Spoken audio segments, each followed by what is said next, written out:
Aditya Pancholi cinema की दुनिया के वो सितारे हैं जो अपनी फिल्मों से ज्यादा पर्सनल लाइफ को लेकर चर्चा में रहते हैं। 4 जनवरी 1965 को मुंबई में पैदा हुए आदित्य पंचोली ने 1985 में टीवी शो शहादत से एक्टिंग करियर की शुरुआत की थी। इसके अगले ही साल 1986 में उन्होंने बॉलीवुड में सस्ती दुल्हन महंगा दूल्हा से डेब्यू किया।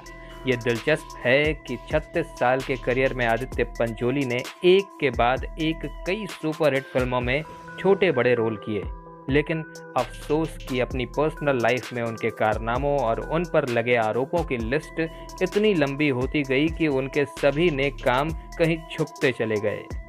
आप ये कह सकते हैं कि आदित्य पंचोली का विवादों से चोली दामन का साथ रहा है। उन पर रेप से लेकर मारपीट करने और धमकी देने जैसे गंभीर आरोप लग चुके हैं। बॉलीवुड में उनकी छवि एक बिगड़ैल शहजादे की रही है। उनसे जुड़े कई विवादों ने खूब सुर्खियां बटोरी, लेकिन आदित्य पंचोली तब सबसे बड़े विवाद में फंस गए जब कंगना रनौत ने उन पर शारीरिक शोषण और मारपीट का आरोप लगाया था और उनके खिलाफ पुलिस में मामला भी दर्ज करवाया था। दिल्ली से मुंबई आने के बाद जब कंगना ने फिल्मी करियर के लिए संघर्ष शुरू किया तो बॉलीवुड में उनकी स्थिति आउटसाइडर जैसी ही थी। इन्हीं दिनों कंगना की मुलाकात आदित्य पंचोली से हुई, जो उन दिनों तेजी से उभर रहे एक्टर थे। 2 बच्चों के पिता आदित्य पंचोली को कंगना के रूप में दिल बहलाने का नया साधन मिल गया, तो कंगना ने भी आदित्य को बॉलीवुड में जमने का हथियार बना लिया। आदित्य पंचोली ने कंगना पर खूब पैसे लुटाए। उनके लिए महंगे फ्लैट खरीदने के अलावा आदित्य ने एसिड अटैक का शिकार हुई कंगना की बड़ी बहन के इलाज का पूरा खर्चा भी उठाया। कंगना को बॉलीवुड में अपनी जगह बनानी थी, जबकि आदित्य पंचोली उनका इस्तेमाल करना चाहते थे। कंगना का एम्बिशन और आदित्य की ख्वाहिशें जब आपस में टकराने लगी तो झगड़े बढ़ने लगे। इन्हीं दिनों कंगना को महेश भट्ट ने अपनी फिल्म गैंगस्टर में काम करने का ऑफर दे दिया, तो आदित्य पंचोली को कंगना हाथ से फिसलती नजर आने लगी। वो नहीं चाहते थे कि कंगना इस फिल्म में काम करें। इसी बात को लेकर दोनों के बीच झगड़े होने लगे। एक दिन गुस्से में आदित्य पंचोली ने कंगना की जमकर पिटाई भी कर दी थी।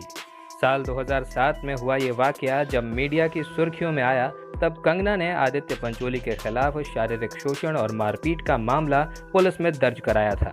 हालांकि पुलिस ने कंगना के सबूतों को भी नाकाफी मानते हुए आदित्य पंचोली को चेतावनी देकर छोड़ दिया था। खैर, बाद में जैसे तैसे आदित्य और कंगना का विवाद सुलझा, लेकिन आदित्य के बुरे दिन तब शुरू हो गए जब उन पर एक्ट्रेस पूजा बेदी की नौकरानी से रेप का आरोप लगा। ये तब की बात है जब आदित्य पंचोली पूजा बेदी को डेट कर रहे थे। रेप के आरोप के बाद आदित्य पंचोली का फिल्मी करियर लगभग चौपट ही हो गया। उनका करियर थम सा गया। रेप के आरोपों के कारण पूजा बेदी और आदित्य पंचोली का रिश्ता भी टूट गया। इसके बाद आदित्य पंचोली पर एक बार फिर एक एक्ट्रेस ने बलात्कार का मामला दर्ज करवाया था और पुलिस को दिए गए बयान में आदित्य पंचोली के बारे में सब कुछ खोलकर बताया। एक्ट्रेस ने दावा किया कि पंचोली ड्रग्स देकर उनके साथ गलत काम करते थे। शुरुआत में पंचोली उन्हें बदनाम करने की धमकी देकर ब्लैकमेल करते रहते थे। पुलिस को दिए अपने बयान में अभिनेत्री ने कहा, मैं बॉलीवुड हीरोइन बनने का सपना लेकर मुंबई आई थी। 2004 में मैं उनके साथ एक पार्टी में गई थी। ड्रिंक के कुछ समय बाद मुझे चक्कर आने लगे। मुझे संदेह हुआ कि उसने मेरी ड्रिंक में कुछ मिलाया है। पार्टी के बाद पंचोली ने कहा कि वो मुझे घर छोड़ देगा, तो मैं उनके साथ चली गई। उसने रोड के बीच में गाड़ी रोकी और मुझसे ज़बरदस्ती करने लगा। उसने मेरी तस्वीरें भी लीं, जिसके बारे में मुझे नहीं पता था। एक्ट्रेस ने अपने बयान में आगे कहा, जब हम अगली बार मिले तो उसने कहा कि हम पति पत्नी की तरह रिलेशनशिप में रह सकते हैं। मैंने उनसे कहा कि वो मेरे पिता के उम्र के हैं। तब उसने मुझे वो सारी तस्वीरें दिखाई जो उसने कार के अंदर ली थी और ब्लैकमेल करने लगा। उसने कहा कि वो ये तस्वीरें बाकी लोगों को भी दिखा देगा।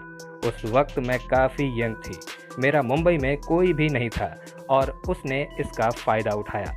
अभिनेत्री ने बताया कि पंचोली ने उसे कई बार अलग अलग जगहों पर रखा और उनके साथ ज़बरदस्ती रिलेशन बनाए। हमेशा वो उसे ड्रग्स देकर रिलेशन बनाता था और मारता पीटता भी था। साल 2006-07 में एक्ट्रेस ने वर्सोवा में एक फ्लैट खरीदा और वो अकेले रहने लगी, लेकिन पंचोली वहाँ भी पहुँच गए। उसने फ्लैट की डुप्लीकेट चाबी भी बनवा ली थी। वो वहाँ जाकर तोड़फोड़ करता था। पंचोली ने एक्ट्रेस से 1 करोड़ रुपए की मांग की और उन्होंने उसे 50 लाख रुपए दे भी दिए, जिसके बाद उसने उन्हें कुछ समय के लिए परेशान करना छोड़ दिया। आगे एक्ट्रेस ने कहा कि जब मैं फेमस हो गई तो वो और पैसों की मांग करने लगा। उसने कहा कि वो मेरे फोटोग्राफ्स को लीक कर देगा। उसने मेरे भाई और बहन को धमकी भरे मैसेजेस भी भेजे। और भी ऐसी कुछ घटनाएं हैं जो आदित्य पंचोली के गुस्सैल रवैये को जाहिर करती हैं। साल 2011 में आदित्य पंचोली पर एक फ्लाइट में क्रू मेंबर और को पायलट से मारपीट का आरोप लगा था। मामला खराब मौसम की अनाउंसमेंट का था। आदित्य पर आरोप लगे कि उन्होंने क्रू मेंबर को धक्का मार दिया था। बाकी क्रू मेंबर्स ने उन्हें समझाने की कोशिश की थी, लेकिन आदित्य पंचोली उलझ गए थे। साल 2014 में आदित्य पंचोली का अपने घर के रेनोवेशन के काम को लेकर भी पड़ोसी से झगड़ा हुआ था। पूरी घटना सीसीटीवी में भी कैद हुई थी, जिसमें आदित्य को अपने पड़ोसी का कॉलर पकड़ते हुए देखा गया था। साल 2015 में आदित्य पंचोली पर एक पब में मारपीट के गंभीर आरोप लगे। बताया जाता है कि आदित्य पंचोली पब में डीजे से इसलिए लड़ बैठे थे कि उनका फेवरेट गाना नहीं बजाया गया था। गुस्से में आदित्य ने फोन से गार्ड को मारा था। उन्हें इस मामले में गिरफ्तार भी किया गया था। अभिनेता आदित्य पंचोली ने बॉलीवुड में डेब्यू से पहले ही जरीना वहाब से शादी रचाई थी। जरीना वहाब आदित्य पंचोली से उम्र में 6 साल बड़ी हैं। दोनों ने कभी एक दूसरे का साथ नहीं छोड़ा। आदित्य पंचोली और जरीना वहाब के 2 बच्चे हैं, सूरज पंचोली और सना पंचोली। सूरज पंचोली बॉलीवुड में हीरो फिल्म से डेब्यू कर चुके हैं। आदित्य पंचोली पर लगे ज़्यादातर आरोप सही साबित ना हो सके, जिस वजह से उन्हें बरी कर दिया गया। लेकिन आपकी क्या राय है, हमें कमेंट्स में ज़रूर बताइएगा। साथ ही साथ आदित्य पंचोली की कोई फिल्म या कोई डायलॉग आपको याद हो या पसंद हो तो हमें कमेंट्स में वो भी बताइएगा।